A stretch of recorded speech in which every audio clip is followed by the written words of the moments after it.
Bakit ka nga pala tumakbo kanina?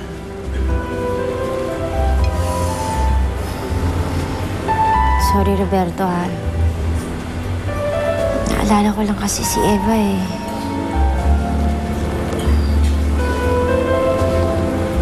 Hindi ko ma-imagine kung anong gagawin niya pag nakulong yung daddy niya. Akala ko ba, Melissa, na pag-usapan na natin ang tungkol sa bagay na to?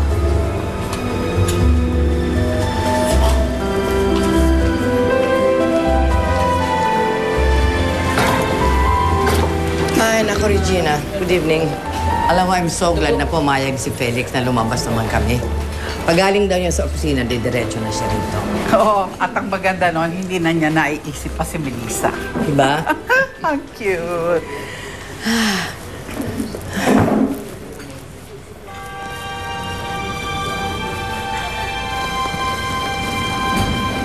Regina, lumipat na lang tayo ng ibang restaurant. Bakit?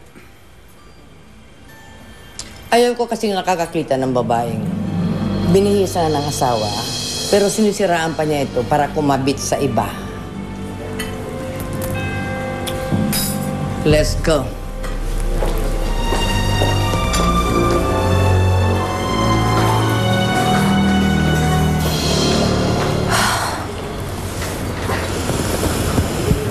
Did you hear that? Ikaw yung pinariningan ng matandang yun, eh. Ikaw na nga yung biktima. Ikaw pang pinapalabas na masamang babae.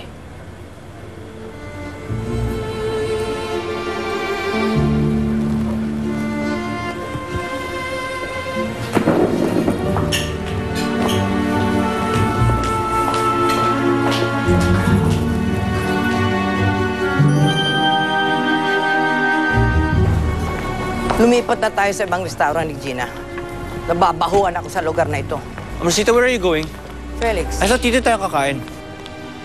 Ako bang pinariningan mo kanina? Melissa? Ano? Sumagot kayo. Ako ba ang pinariringgan mo kanina o hindi? Bakit, Melissa? Tinatamaan ka ba? Ha? Well, come to think of it. Kaya mo pinalalabas na masama si Felix. Dahil gusto mong hiwalayan kanya. Dahil gusto mong bumalik kay Roberto. No wonder. Magkasama pa kayo ng pamangkin ko. Lumilingkis ka na sa ibang lalaki. Sa ex mo na umabando na sa'yo. Amarcita, tama na. Let's go, let's go. Anong let's go? Tinanggap ko ang pag-alipusta niyo sa akin at sa anak ko noon. Dahil nire-respeto kayo ng asawa ko. Pero ngayon nahiwalay na kami ni Felix. Wala kang karapatan na insultuhin ako.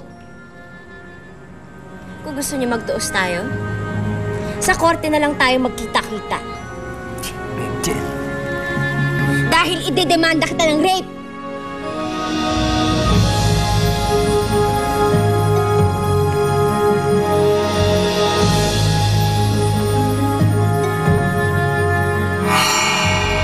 Naglabasan ng counter affidavit ang kampo nila, Felix. Ang sabi ni Felix, inamin daw niya sa'yo ang tungkol sa rape.